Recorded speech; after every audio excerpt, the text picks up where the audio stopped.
Welcome back to Sunrise Daily. We'll turn our attention away from, well, maybe mainstream politics, but this still concerns politicians.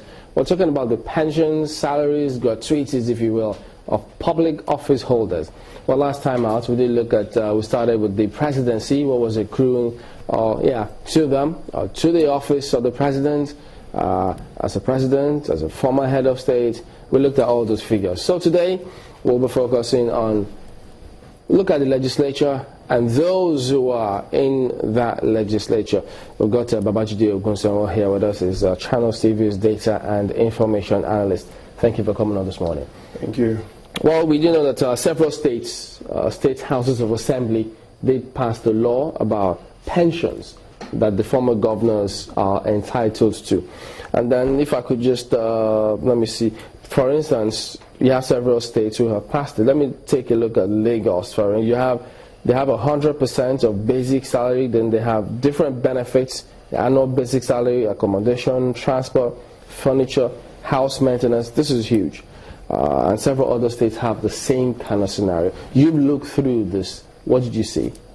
It's interesting, but can we have a discussion on the salaries and allowances of the governors and legislators without talking about even corruption?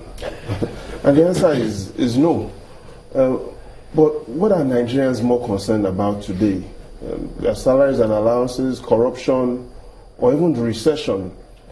And Google helps us answer the question, are Nigerians more concerned about corruption or recession?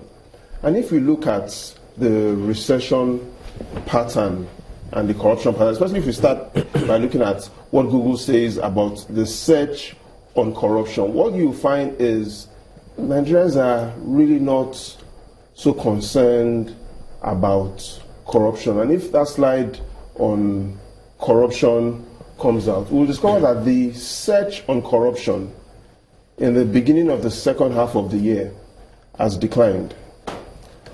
However, Nigerians are searching more about recession. So the slide on recession clearly shows a significant query on recession. And are Nigerians even searching for how do we get out? Is it the 2015-2016 corruption tracker? Yeah, the 2015-2016 corruption tracker. You'll discover that the search on corruption... Not this one. Not this one, the first slide. The search on corruption has declined. However, the search on recession has significantly jumped up. Nigerians are not searching for how to get out of a recession. They are searching for what is a recession. And the highest query of what is a recession exactly, the highest query... This is the recession tracker. This is the recession tracker. We initially had the corruption tracker. Okay, so let's look at that corruption tracker, which you were talking about, whether or not Nigerians were interested in that one. This is the one you're talking about. This is the corruption tracker, and clearly shows the query of corruption is on a decline.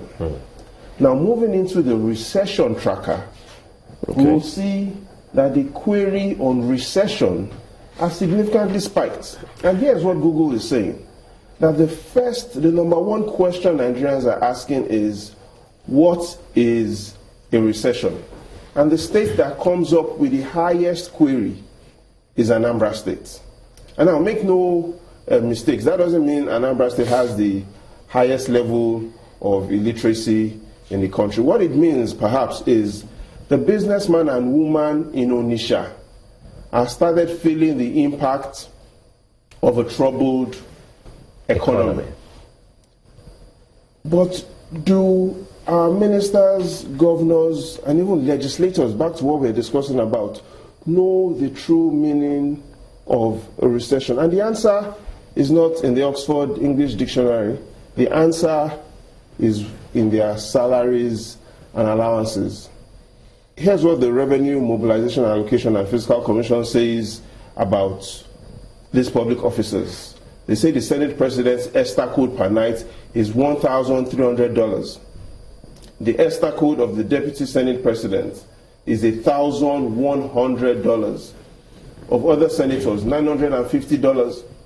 of the Speaker of the House of Representatives, $1,200 extra code per night. And other floor members, $900.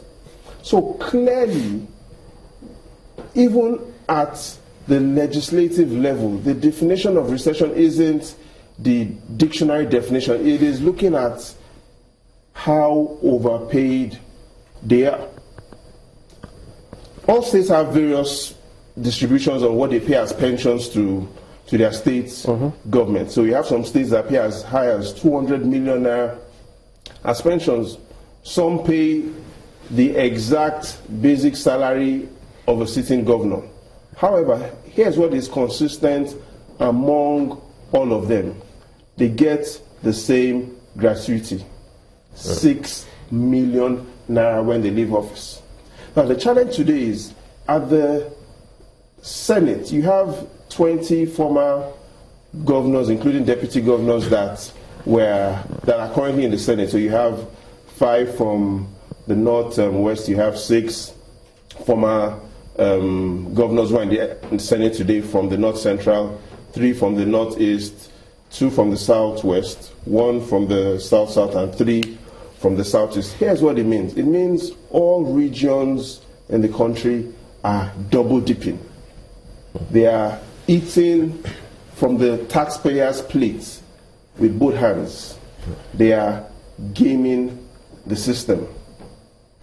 The Senate President's salary, for instance, as of today, is annual basic salary, including allowances, 8.69 million naira. Now, as compared to the...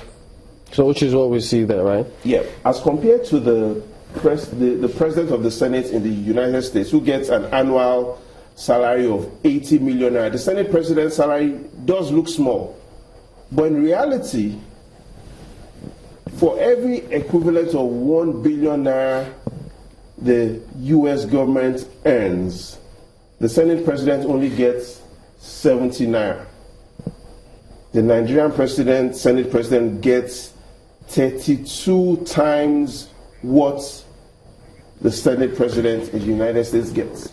Clearly, based on that view, the senators are being overpaid. The House of Representative members are being overpaid as well. So your research also has come up that there is some kind of severance for the ministers as well. Every minister gets 6 million naira as severance. And today you have 4 former governors who had collected severance pay. They collected a 6 million naira severance paycheck as governors. And after their term ends as a minister, they will collect another severance pay of 6 million naira. That is double dipping. That is eating from the taxpayers' plates with both hands. Same thing for the governors as well. All governors get severance gratuities. All senators get severance gratuities. After all senators' first term expires, the total payout to all senators for severance gratuity, 665 million naira. The challenge is, going by the last official report on poverty from the National Bureau of Statistics that says relative poverty is 69%. Here's what it means. It means more than half of children in Nigeria go to bed hungry. More than half of their parents cannot even go to bed at all. However, more than half of legislators go to bed well fed. Let's look at this. Recently, Kogi State came up when all this salary crisis started, that there are 33,000 teachers have a monthly wage bill of 1.3 billion naira. But compared to the 1.06 million naira monthly salary and allowance the senator earns, it simply means what one senator earns per month will pay for 27 teachers in Kogi State. We'll be right back.